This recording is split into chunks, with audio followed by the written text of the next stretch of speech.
Крещение Руси часто воспринимается как одновременное событие 988 года. На деле археология показывает, что христианство внедрялось постепенно. Изменения в культовых практиках и погребальных обрядах происходили по-разному в разных регионах и социальных слоях. Одними из самых ранних археологических свидетельств считаются находки в Старой Ладоге. В могильнике Плакун обнаружены кувшины с христианскими символами, датируемые второй половиной IX века. Они происходят из Северной Европы и считается, что связаны с миссионерской деятельностью святого Ансгара, епископа Гамбурга. Примечательно, что они находились в погребении с кремацией. Новые христианские элементы сосуществовали со старым обрядом.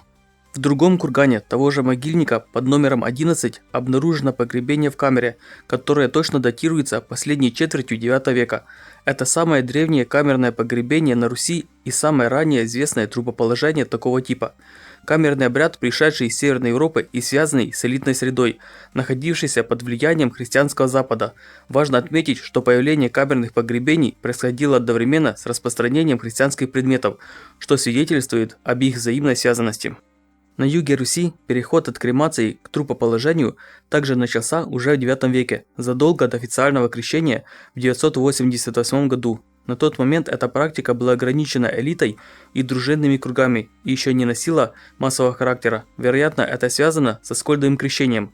Подписывайтесь, пишите комментарии и ставьте лайки. Следующими по времени христианскими древностями после форм захоронения являются кресты и крестовидные накладки из листового серебра и бронзы. Наиболее характерны кресты с расширяющимися концами, часто вырезанные из серебряных монет. Все эти предметы датируются с середины X – третьей четвертью XI века и происходят из некрополей войска дружины. То, что такие предметы практически исключительно обнаруживаются в погребениях, свидетельствует о том, что христиане того времени считали важным демонстрировать свою религиозную принадлежность именно перед лицом смерти. Серебряные кресты в погребениях обнаруживаются вместе с оружием, конской упряжью, деревянными чашами и ведрами, скандинавскими фибулами, арабскими монетами, что указывает на высокий социальный статус погребенных. Все эти кресты встречаются исключительно в трупоположениях, появление которых связано с ними и находятся как в курганах, так и в других типах погребений. Обычай помещать кресты в могилу был характерен только для раннего этапа христианизации Руси. С развитием регулярной церковной организации эта практика исчезла. Уже в XII веке был издан канонический запрет на помещение христианских святынь в могилу вместе с умершим, а обязательность ношения нательного креста при крещении появилась только в XVII веке. Таким образом, малое количество крестов раннего периода, найденных археологами, не может служить показателем степени христианизации Руси. Точно так же степень христианизации трудно определить по формам погребения, поскольку в первые века после крещения не существовало строгих нормативов обряда, и лишь к XIV веку возобладал монашеский тип погребения. В первое время после крещения иногда сохранялись богатые погребальные инвентари, встречались парные погребения и захоронения с конем. Христианизацию Руси также трудно проследить по храмовой архитектуре, поскольку большинство ранних церквей были деревянными и не сохранились в археологическом материале. Изучение христианизации Руси по археологическим данным осложнялось тем, что советские археологи часто интерпретировали находки через идеологическую призму. Христианство на Руси распространялось по торговому пути из варяг в греки. Так, в Гнездове, недалеко от Смоленска, археологи обнаружили множество свидетельств присутствия христианской культуры уже в середине X века. Среди находок византийские монеты, нательные крестики, кириллические надписи, а также погребения с трупоположением, характерным для христианских обрядов. В 981 году князь Владимир Святославич, оставаясь язычником, отвоевал у христианской Польши Червенские города. Кроме того, он покорил несколько крупных городских центров белых хорватов на территории Западной Украины. Среди них выделяется Плеснеск, который представлял собой один из крупнейших городских центров Восточной Европы того времени. Его площадь значительно превышала размеры Киева X века, около 450 гектаров.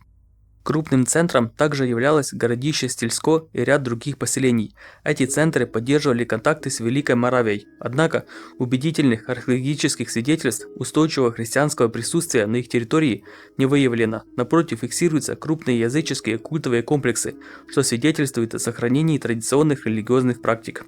Когда Владимир покорил Плеснеск, город пришел в упадок. После этого городище постепенно возрождалось уже в составе Руси. В XI-XII веках здесь фиксируется первое появление христианской культуры. С приходом христианства в Плесневске прекратились человеческие жертвоприношения, которые были характерны для славянского язычества. Археологами найдены погребения древнерусской элиты в курганах с серебряными крестами скандинавского типа. Христианские захоронения на западе Украины не возникли как постепенное развитие языческих традиций, а стали резкой сменой обрядов. После крещения Руси князем Владимиром сторонники язычества, не принявшие христианство, сделали своим главным центром капище на реке Сбруч в Тернопольской области. Это святилище функционировало до 13 века. В середине 19 века здесь был случайно обнаружен сбручский идол Святовида. Рядом находилось другое капище в Звенигороде, которое, по мнению исследователей, посещалось вплоть до 14 века. В XI веке городские погребения на Руси отказываются от курганных захоронений, в то время как в селах и деревнях они продолжают существовать. Это не свидетельствует о сохранении язычества. Начиная с XII века на курганах стали устанавливать каменные кресты, фиксируя уже христианский характер этих погребений. Христианизация Руси прежде всего проявлялась в отказе от кремации умерших, которую запрещала церковь, а не в резком прекращении курганных погребений. Их тоже запрещали, но они сохранились дольше. В переходе к христианству восточных славян важную роль играли города, большая часть которых располагалась в плодородных районах юга Руси в Украине. Здесь сосредотачивалось большинство духовенства. К XII веку 8 из 12 епископов служили именно на юге. В течение XII века число курганных погребений на юге Руси постепенно сокращается, и к концу столетия в южнорусских землях почти полностью исчезает обычай сооружать курганы. Происходит окончательный отказ от языческих кладбищ. Погребения массово переносятся к церквям. Это служит наглядным показателем завершения христианизации сельского населения на юге Руси. В XI веке в ходе христианизации ранние формы христианства, такие как камерные погребения, серебряные кресты элиты и византийские монеты-подвески, постепенно исчезают из обихода в крупных торговых и политических центрах на пути из варяг в греки. На их место в городских центрах приходят новые канонические формы христианского ритуала, плоские земляные захоронения, нательные кресты с распятием и организация церкви по епархиально-приходскому типу. В X веке на Киевском некрополе начали хоронить людей в деревянных гробах, по-христиански кирстах. Старые языческие традиции полностью не исчезают, а смещаются на северную периферию Новгородской земли, где сохраняются дольше. Наибольшее количество христианских предметов в погребениях фиксируется в пограничных регионах, где местным христианам приходилось постоянно демонстрировать свою новую религиозную принадлежность на фоне соседства с языческим и иноэтническим миром. На севере Руси в первой половине XII века городов было крайне мало, и в сельских местностях безраздельно сохранялся курганный обряд погребения со всеми его языческими элементами. Воздействие христианства здесь оставалось еще слабым. Процесс отделения самостоятельных княжеств и развития городов способствовали активному распространению христианского мировоззрения среди основной массы славянского населения лесной зоны и северных земель Руси. Широко распространяется ритуал захоронений в грунтовых ямах, а курганные насыпи постепенно уменьшаются.